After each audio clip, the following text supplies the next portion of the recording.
నేను మీ కరాటే కళ్యాణి. పొద్దున్నుంచి నాకు ప్రింట్ అండ్ ఎలక్ట్రానిక్ మీడియా మిత్రులందరూ కాల్ చేస్తున్నారు. హేమా గారు మీకు నోటీసులు పంపించారట, నిజమేనా? ఎస్, నేను రిసీవ్ చేసుకున్నాను నోటీసులు. అవి నేను నాకు అబద్దాలు చెప్పడం రాదు. నేను ఎక్కడున్నాను ఏంటి అనేది అన్ని క్లియర్గా నిజాలు చెప్తాను. సో నేను మా ఊర్లో ఉన్నాను ఇప్పుడు, కాబట్టి నేను మీ అందరికీ రెస్పాండ్ అవ్వలేకపోతున్నాను.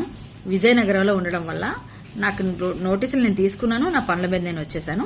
సో దానివల్ల నేను కూడా లీగల్ ఫైట్కి సిద్ధంగానే ఉన్నాను. ఆవిడకి నేను రిప్లై ఇస్తాను, అలాగే నా నోటీసులు కూడా ఆవిడకి అందుతాయి. ఎందుకంటే నేను మీడియాలో ప్రచారమైన వాటిని నేను కూడా మాట్లాడాను. అంతకుమించి నేను డిబేట్లో తప్ప ఇంకెక్కడ ఆవిడ పర్సనల్ వ్యక్తిగతంగా నాకేం గ్రడ్జ్ లేదు.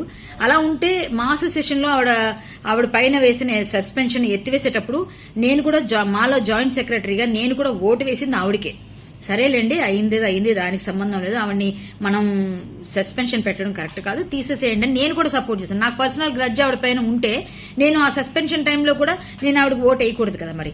సో నాకు పర్సనల్గా నాకే లేదు. ఆవిడ ఎందుకో ఇన్ని నెలల తర్వాత మళ్ళీ ఇప్పుడు మీడియాలో నాకు అటెన్షన్ తగ్గింది, నాకు కొంచెం నా పేరు వినిపించాలనుకొని దానికి ఎవరైతే కరెక్ట్ అని కరాటే కళ్యాణి కరెక్ట్ అని నా పేరు ఎంచుకున్నట్టున్నారు.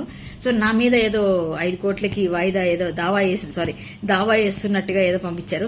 పర్వాలేదండి, ఎందుకంటే అటెన్షన్ సీకింగ్ అందరికీ ఉంటుంది. అది ఆవిడ నన్ను వాడుకుంటున్నారు, నాకేం పర్వాలేదు.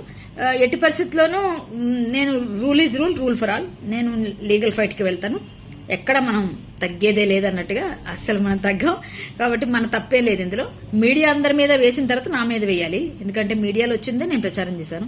సో మీతో పెట్టుకోలేక నేనేమన్నా భయపడతానేమో అనుకుని పంపించినట్టున్నారు. ఎవరు భయపడరండి. చట్టం ఎవరికి చుట్టం కాదు. నా పని నేను చేసుకెళ్తాను, ఆవిడ పని ఆవిడ చేసుకెళ్తున్నారు. ఖచ్చితంగా నేను కూడా లీగల్ ఫైట్ చేస్తాను. ఖచ్చితంగా ధర్మం వైపే ఉంటుంది ఎప్పుడు కూడా. నేను తప్పు చేయలేదు, నేను భయపడాల్సిన అవసరం కూడా నాకు లేదు.